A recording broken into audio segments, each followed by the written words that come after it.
So binary fission, the process that bacteria use to reproduce. In a nutshell, bacteria replicate their DNA. Identical copies of DNA move to opposite ends of the cell. Bacteria divide their cytoplasm. Each new bacterial cell gets half the cytoplasm and one copy of the DNA. Easy peasy. 2 new bacteria. Okay, so replicate. This is one of your vocabulary words. What does to replicate mean? Go ahead, Sawyer. It's copy. To make an exact copy of. You can replicate yesterday's breakfast. You can replicate your friend's homework, though not in this class because that'll get you both nailed.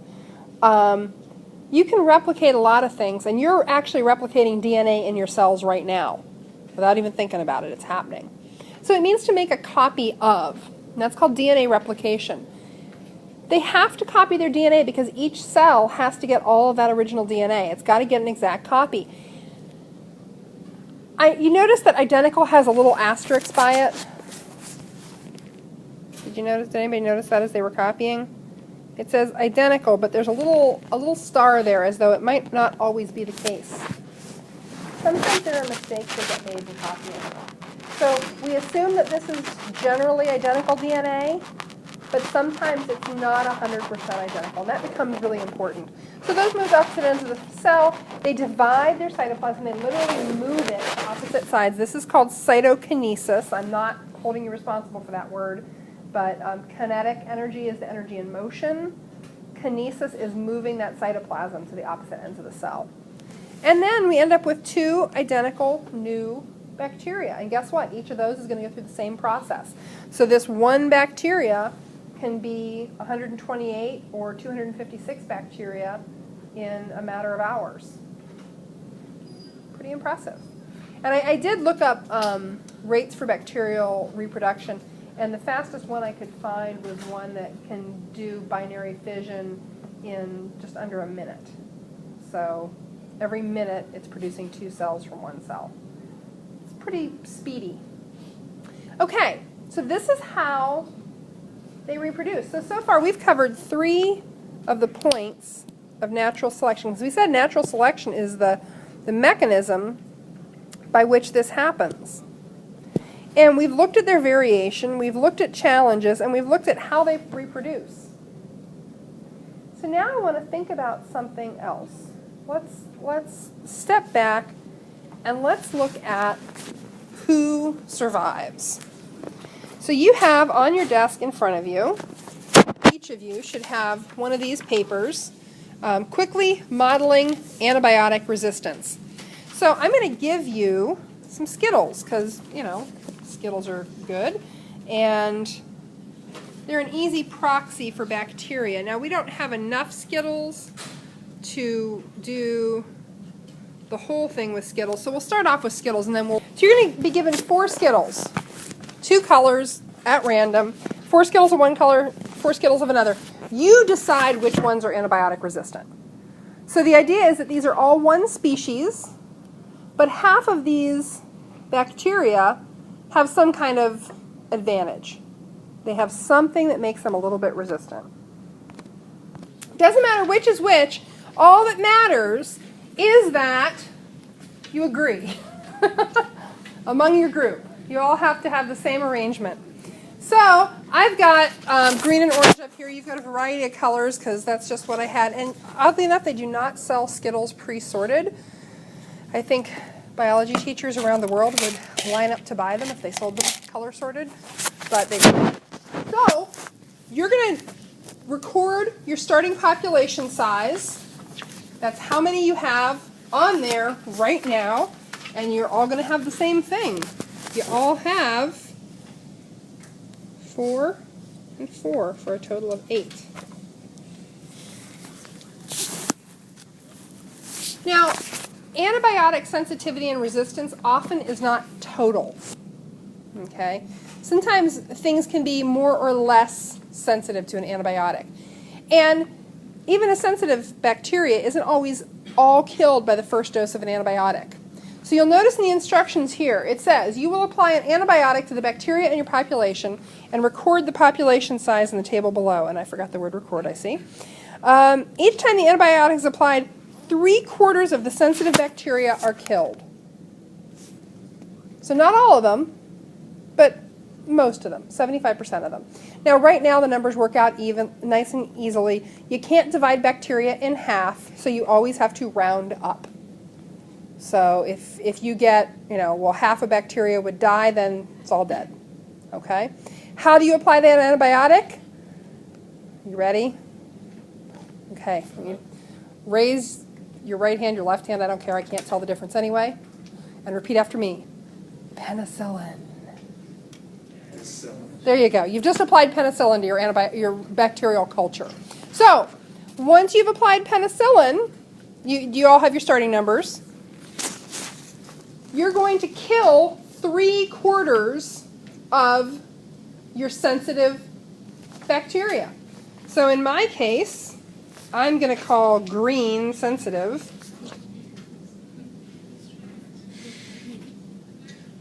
I know, it's torture to hand you Skittles and tell you not to eat them. I get it.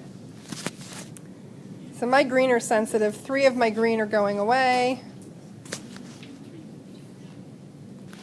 Okay. After 1 round of penicillin, I've killed off most of my sensitive bacteria. I have 1 sensitive bacteria left. Now bacteria doing what bacteria do, these guys are going to reproduce. So if each one of these goes through binary fusion and splits into 2, how many will you have after they all perform binary fusion? I'm going to come around with the Skittles and give you the first round of reproducers. So you've applied 1 more round of penicillin.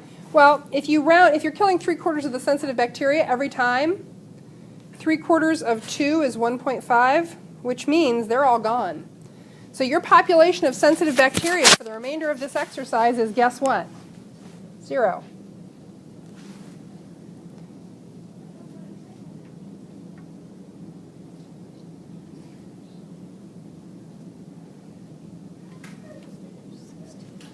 Now, sensitivity is not total, and often neither is resistance. So what does it say? It says it takes 2 rounds of antibiotics to kill a single resistant bacteria. So that round of antibiotics that just killed one of your last sensitives also kills one of your resistant bacteria. Just one. Just one. So that number drops down to 7. So resistance, perhaps if you could take a large enough dose of an antibiotic, it would eventually kill those resistant bacteria because, again, resistance is not generally total. Neither is sensitivity. So we're going to kill off one of those guys. Now, at this point, do I have enough Skittles? Probably not. What would your next, so from here on out, if you want the visual, I'm going to have you do this with colored pencils. So you can get a colored pencil that matches your resistant bacteria. What would your population be after they go through binary fission? There are going to be 14 of them. If we apply another round of antibiotics, what's their population going to be? Well, no, because it takes 2 rounds to kill a single one of them. So it's still going to be 14. After they go through binary fission again, what's their population going to be? 28. After that 4th round of binary fission, 27. Woohoo! We get to kill 1. After they go through binary fission that time, what are we looking at? 54.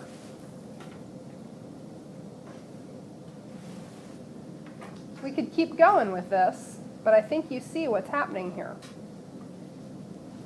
So, at this point, I would invite you to dispose of the remainder of your bacteria in any way you see fit.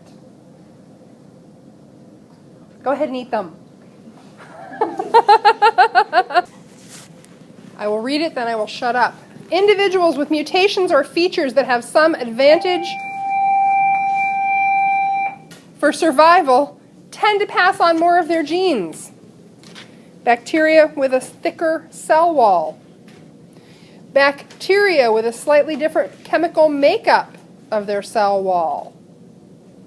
Bacteria unharmed by a chemical in their environment. If the better bacteria is the only one left, who gets to reproduce? Whose offspring get to make up the population? I didn't hit record. You just saw this. So when we started out, yeah, you had a 50% of your bacteria were resistant, 50% were sensitive. Within, what, 3 generations, 2 generations, they were all resistant. That resistance spread through the population. Was it being communicated off to neighbors? No, it was just straight reproduction. It was a straight linear reproduction. Resistant bacteria passed on their DNA to other bacteria who were resistant. Now, I started you off with 50% resistance. A couple things that are very, very different from in the exercise we just did and reality. I mean, because this is a real thing. We've been talking about it. Obviously, we've seen one terrifying movie and talked about some terrifying things in the news. Do you think 50% of any given bacteria are actually resistant? No. It might be 1%. It might be 0.1%. So let's envision something a little bit more realistic. And I'm going to draw this. And once again, we have a nice population of bacteria here. You can start to draw this in your own notes or something along these lines. If you're doing these on Doceri, the cut and paste feature is nice. This could be, again, like, Bacterius exemplicus, Bacterius scariazole getauticus, whatever you want to call it. So I've got 20 bacteria here, nice little model population, and I'm going to say that one of them, that would be 5%, one of them has a slight difference in their DNA. They've got this little gene that's just a little bit different than everybody else's. And that gene gives them a substantially thicker, guess what? Cell wall. And when we say substantially, we mean this is like the Cadillac of armor-plated cell walls. Look at that puppy. It's one heck of a cell wall. So 5% of this population has this little gene that gives them this super duper nifty cell wall. That would make them pretty resistant if they are that well protected, that well armored. Now, I said there were a couple places where our little exercise diverged from reality. Number one, I gave you a starter population where 50% of the bacteria were resistant to the antibiotic. That's not usual. I mean, it might be with penicillin because it's a really old antibiotic, but most antibiotics are more effective than that against most bacteria you're going to commonly find. The other thing we did, though, actually skewed the odds in our favor. So the 50% start percentage skewed the odds in the bacteria's favor. But we did, there's a round of antibiotics, okay, now you get to reproduce. Now there's a round of antibiotics, now you get to reproduce. In reality, who here has ever taken an antibiotic? Okay, how often do you take that? Usually once a day, right? With some antibiotics for younger children, it's like 3 doses a day every 8 hours. They have slightly different dosing guidelines. But usually you take it once a day. Some antibiotics you take twice a day. And a lot of them are time release, so they're supposed to be acting and active in your body that whole time. But you're not taking it all the time. There isn't antibiotic necessarily encountering bacteria every second. And bacteria don't wait for anybody to say, go, to reproduce. It doesn't happen. They just keep reproducing. So if we apply the same logic here, we're starting with 5% of the population. If we apply the same logic and we say, well, we're going to keep giving it antibiotics, it's going to wipe out 3/4 of the sensitive ones, and every 2 rounds we kill 1 resistant. How does this go? So after the first round of antibiotics, so we'll say round 1, let's see, we should have 19 sensitive antibiotics. So 7.5 per 10, 8. So we should wipe out 16 of them. We should kill 16 of them. So, oops. 1, 2, 3, 4, 5, 6, 7, 8. There's 8 of them. There's 12 of them.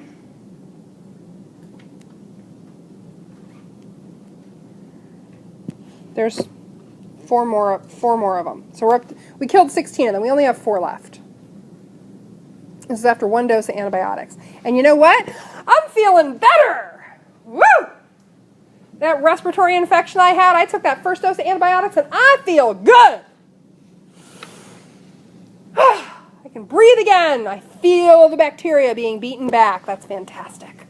Oh, it's good stuff. It's a miracle. It's a miracle age we live in with antibiotics. Great.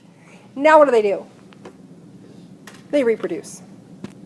Maybe the first day you take the antibiotic and you feel pretty good, but then you overdo it. Okay, got to stay on the antibiotic. So I'm going to take the antibiotic again, second round. So I'm going to kill off 3/4 of the sensitives. 1, 2, 3, 4, 5, 6, 7, 8, 9, 10, 11, 12. 3/4 of that would be 9 bacteria.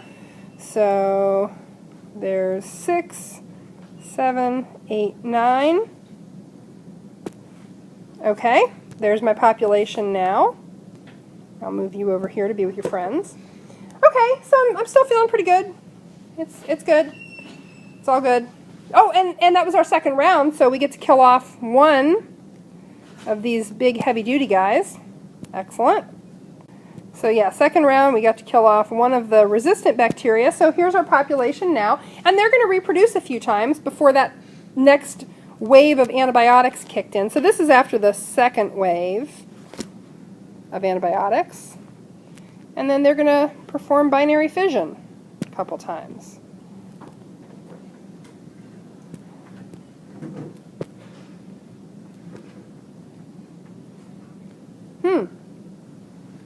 So I'm going to take a third round of antibiotics. And this won't kill any of the resistant bacteria, but I'm going to kill 3/4 of the sensitive. So I got 1, 2, 3, 4, 5, 6, 7, 8, 9. So 3/4 would be 7. 3, 6, 7. Well, this is slightly troubling. This is slightly troubling. What's going on here? I don't like this. I don't like our percentages. What's happening?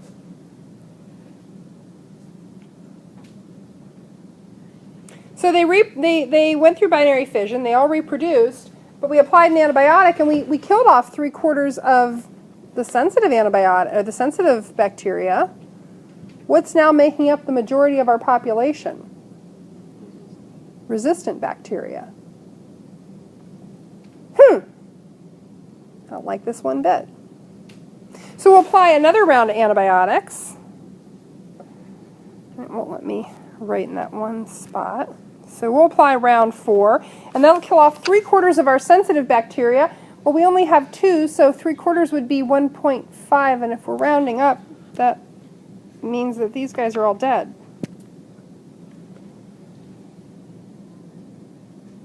But we get to kill off 1 of these. What just happened? What happened, Tyler? You know, we don't know how serious an infection this is. We don't know if this is a bacteria that is still sensitive to another antibiotic. Maybe we come in with a different antibiotic and we do one round of that other antibiotic and it takes out most of those guys. You know, we don't know the full picture. But if whatever this is in yellow is the only antibiotic we have, yeah, you're right, we're toast. We're never going to beat it with that antibiotic. We can't. And this is very much like Addie in the hospital with an infection in her lungs that they would throw. Do you remember her mother saying they gave her whatever the antibiotic was, and once the infection moved to her lungs, they gave her one antibiotic and she'd get better, and then the antibiotic would bloom back. And then they'd give her another antibiotic and she'd get a little bit better, and then the infection would come raging back. That's what was happening. You were having populations of bacteria that they were somewhat sensitive to that antibiotic they gave her, and so they gave it to her for a while, and it did well, and it helped.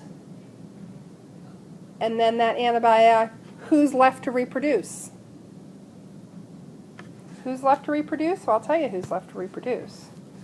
Who's left to reproduce are the ones with an advantage. The one that's left standing is the one that has an advantage. And guess what? In the case of antibiotics, the one that has an advantage is the one that's resistant to the antibiotic you're giving it. Well, that's kind of scary. It's a little bit frightening. I'm going to give you the last 11 minutes to, number one, we'll move the desks back to some semblance of order after I say go. I'll give you that 11 minutes to pull out the vocabulary sheets and look at words that we've used today and put those in your own words.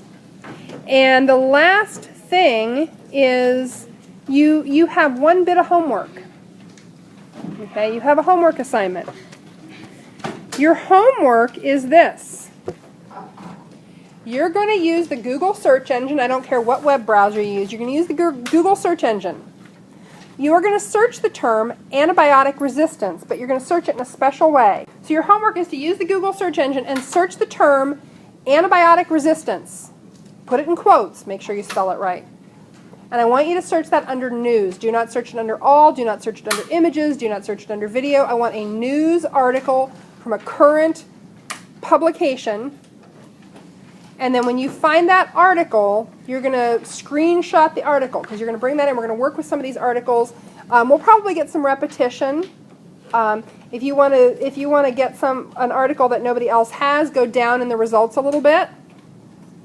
And we're going to be looking for both good news and bad news. I happen to know that there's some recent good news out there, which is nice because this has been pretty much all gloom and doom, has it not, for the last 2 weeks?